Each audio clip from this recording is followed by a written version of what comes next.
ducks can die! Splat. A duck's opinion. Duck fan! What's up guys, a Duck Opinion here, and as the end of the year approaches and we say goodbye to 2012 and we move on, Tuesday will be the 1st to 2013, I want to go over a list of games that came out in 2012 that I played. I want to do a top 4 list of my favorite games and the letdowns of 2012. Now it's only a top 4 and not a top 5 because honestly, I didn't enjoy most of 2012. I think it was a very bad year for gaming, and a lot of you guys disagree. I know that a lot of people say that it was the year of the apps, the year of the indie games, and I will say my number one game is an indie game. Probably gives it away, and you probably know what it is already, but let's go over the list that I took. Okay, I have a Wikipedia, and it posts everything that was released in 2012. And I took from that the games that I played and that I may have enjoyed or may have been let down with. And these are the games on the list: Mass Effect 3, Walking Dead Episode 1, Minecraft for Xbox, Max Payne 3, Lady Pop Chainsaw, Tony Hawk Pro Skater, Sleeping Dogs, Borderlands, Jet Set Radio, Dishonored, Assassin's Creed 3, Call of Duty Black Ops 2, Far Cry 3, and Grand Theft Auto Vice City for mobile. Those are the games that I put in a list of my selections for 2012, and those are the ones that I picked out of the huge list of releases that came out this year, and the ones that I just played. You know, I couldn't really put anything on there if I didn't play it. So I want to go over the letdowns first, in my opinion on why they were letdowns, then on my top 5 and why I think the top 5 were worthy of being there and being the best of 2012.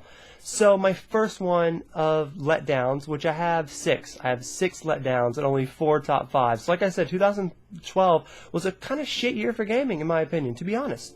And a lot of you guys don't agree, but I've been playing games for 20 years, and you guys aren't even that old. I've been playing games as long as you guys have been alive. So I'm a really picky gamer. You can't just hand me some shit and say, here's a game, and expect me to like it. I have standards, really high standards. And to be honest, if you look right there, you can see it move. Call of Duty Black Ops right there. That's the probably I bought a couple games. That's the most expensive game I bought. That's one of the only games I bought this year was Black Ops 2. So Assassin's Creed 3. I played it on PC. I played it for about 8 hours, and once I got established, and once my guy grew up and we got past the story of being a little kid and being raised, I lost the interest in it. I stopped playing it and just was like, bleh. I will admit, if it was on a console, I might have had more fun. When it comes to PC, you either love it and play a little bit and they're like, it's on PC, I don't want to play it anymore, or you either love it and just play it a crap load on PC and can't stop. PC has this love-hate thing to it with the bad controllers and everything, but Assassin's Creed 3 was a huge letdown. I was expecting it to be good. I was expecting it to be as good as Assassin's Creed 2. I played the hell out of that game. I beat that game.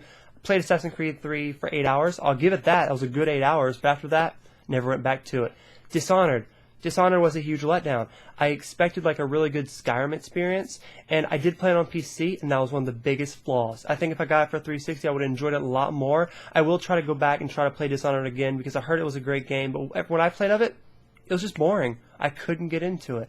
Moving on, Borderlands 2. I played Borderlands 2 for about 12 hours, and Borderlands 2 had the same symptoms as Borderlands 1. You get a vehicle, and it just gives you these missions that are just everywhere. You don't know where to go, and I'm just sitting there driving around in a circle. I have no clue what to do, and I just lost my fun and didn't want to play it anymore. That's how Borderlands 1 was, and that's exactly how Borderlands 2 was. I couldn't get into it after I get a vehicle. It was just pure boring and just too much, and it was just didn't enjoy it. Another letdown that I kind of knew would be a letdown, but I was just hoping, I was like, please be good, was Tony Hawk Pro Skater HD Remix. It's a little bit better now, but the fact of the matter is that they messed up with the flow. It's not, the levels are good, the tricks are good, the characters are good, all that stuff's good, but writing, flowing, doing your tricks, it's laggy. You bust through windows, you can't get off your board, you bust your ass over and over, and just the tricks aren't fluent. It's very laggy, and the way the character moves around and grinds, it's very just buggy and laggy, and they never fixed it. So I mean, when you have Skate 3 for $10 in an on sale bin, and you have Tony Hawk Pro Skater for on Xbox Live for the same price, you're going to want to get Skate 3. Skate 3 is one of the best skating games out there, and Tony Hawk needed to be more smooth and more fluent than it was 10, 12 years ago. So Tony Hawk Pro Skater HD was a really big letdown. I'm rambling a lot. Give me a second here. In the meantime, take some water.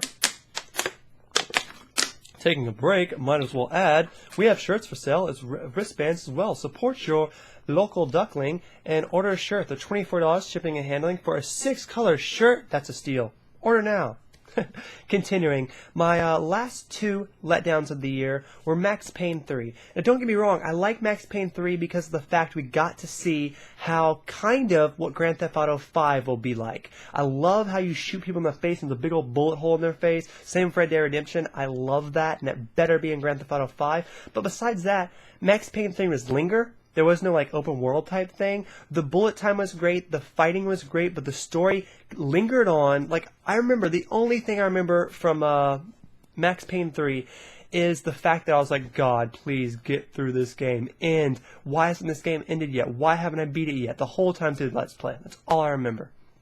So that's kind of how I based this top on. I based it on what's my memory for this game. Do I remember just playing it and getting bored? Do I remember playing it and just being like, please get through this, I hate this? Or do I remember enjoying it, not wanting it to end? Do I remember playing this and not being able to put it down? That's what I'm basing this on.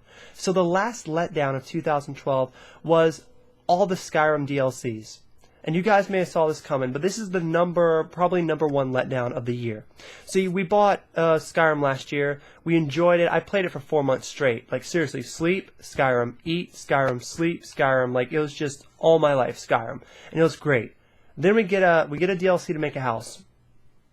Really? We have mods for that. We get a DLC to adopt kids. Really? We adopt kids? Really? Oh, but that's right. We can't get married again. We can't get a divorce again. Right. Now, Dawnguard. That was an actual alright DLC. We get to be a vampire. We get to, like, you know, go and have, like, a quest being a vampire. That was probably the best DLC. And the last DLC, Dragonborn. Going back to Morrowind was awesome. Don't get me wrong. But the number 1 thing they promoted, flying dragons. And all it was an amusement park ride. You get a dragon after playing this DLC for 12 hours, and then you search for a dragon, you find one, he flies around in a circle. A circle. It was a complete letdown, and to be honest, I don't think I'll be playing Skyrim again for a while. I mean, I might play it for a PC, do some mods, but Xbox, Skyrim, and their DLCs was a huge letdown. So, after rambling for 7.5 minutes on the list and the letdown and all the games, let's get to my top 5, and let me ramble some about that. Number 4 on my top 5. Number 4, where's your 5th one? Again, I don't have a 5th game. None of the games in 2012, I can't give rights to put on the top 5. Even this number 4, I don't think it should belong there, but I don't have anything bad to say about the game. I think it was kind of fun, so I'm going to put it there. So number 4, Sleeping Dogs. I may have played this game for 4 hours, but the 4 hours I did play it, I enjoyed. It was a nice open-world sandbox game. The only thing I hated about it is no helicopters. There's no way to fly around this beautiful city, and that's important. If you have a sandbox game, you can't go, here's cars and here's bikes. That was done 10 years ago. I have Vice City on mobile. 10-year anniversary. I can fly planes. I can fly helicopters. Sleeping Dogs, brand new game. Can't fly shit.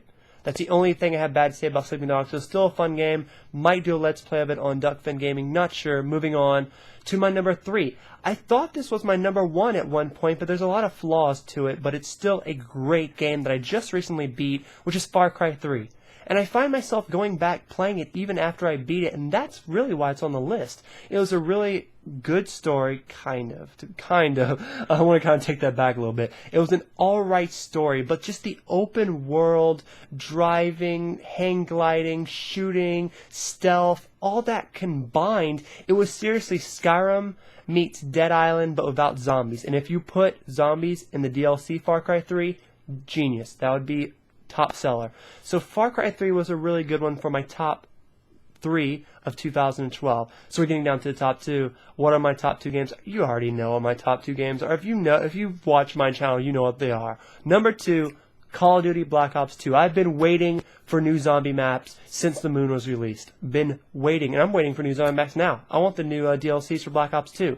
Transit, it wasn't the best ever, but it wasn't the worst. I did love Transit, and it was fantastic. And seeing how it had a campaign in it, multiplayer and zombie mode, that's 3 games in one. Call of Duty Black Ops 2 was by far my number 2 game of 2012. So we're approaching 10 minutes. If you listened to me ramble this whole time, thank you. I rambled about a lot of bullshit here. Let me know in the comments what you agree with. Let me know in the comments what you disagree with me. But don't sit there and be like, oh, you're stupid for saying that. Because if you do, you'll get blocked. You can have an opinion, but don't be an asshole. So, my number 1 game.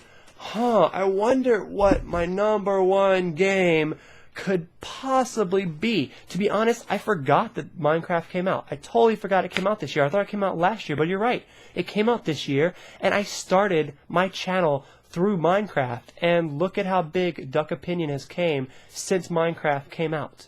It has grown to 7,000 plus subscribers, 2.5 million video views, and it's literally my job and my life, all because of this one little game. Minecraft is my number 1 game of 2012, and that's obviously. I play it every night since the moment it came off Xbox Live. I played it for years on PC before then, and it's the game that keeps on giving. I'm a very creative person, I'm a very OCD person, and Minecraft is for that kind of person. It's easy. You get on Xbox Live, you can play with 8 players, get on your microphone, build up these epic worlds, build up epic series and epic duck crafts and all that stuff. Minecraft is the best game of 2012, Xbox Live, including all their updates, including their first one, including the last update that came out like a couple weeks ago. And that's my list. Top 5, number 1, Minecraft, number 2, Black Ops 2, number 3, Far Cry 3, number 4, Sleeping Dogs. There is no number 5. Because none of the games on the list were good enough to say they were worth putting on a top 5. So I gave my opinion on all the games in 2012 that I played. I gave my opinion on the Let's Down. I gave my opinion on the top 5. I want to know your opinion. Leave in the comment. What was your top 5 favorite games of 2012 that really got to you? And let me know, was my opinion worth it? Was I too picky? Maybe I am really picky, but that's just my opinion. Like I said, I've been playing games for a really long time, and I have really high standards. Everything's been done. Everything's been played. If you don't step it up, it's not worth it. It's really not worth it. Just some quick little things I do want to mention that I had fun with. I did have fun with The Walking Dead. It was pretty fun. Lady Pop Chainsaw was frustrating at times, but it still was decent. Grand Theft Auto Vice City for mobile, like if you have a good mobile device, it's a great game. So I mean, you know, Mass Effect 3 was great. Max Payne 2 wasn't that bad. Max Payne 3, I mean, it wasn't that bad. And Borderlands 2, it wasn't a great game still, but it has that faction where I get bored of it. That's just me though. And you guys may love it. So, that was my opinion. That was my top 5, top 4 of 2012 in video games. So, I hope 2013 will be better. I already know it will be. Why? Because one word, one game, one company, Rockstar, Grand Theft Auto 5. I can tell you now, that's my number 1 for 2013. So thank you guys so much for watching this 13-minute video. If you watched it all the way through, thank you. Give it a comment, give it a thumbs up. Dusk and Fly, let me know your opinion as well of your games for 2012 that rocked. And even let me know the ones that were a letdown for you. Thank you guys so much for watching. Talk to you guys later. Dusk and Fly. Peace.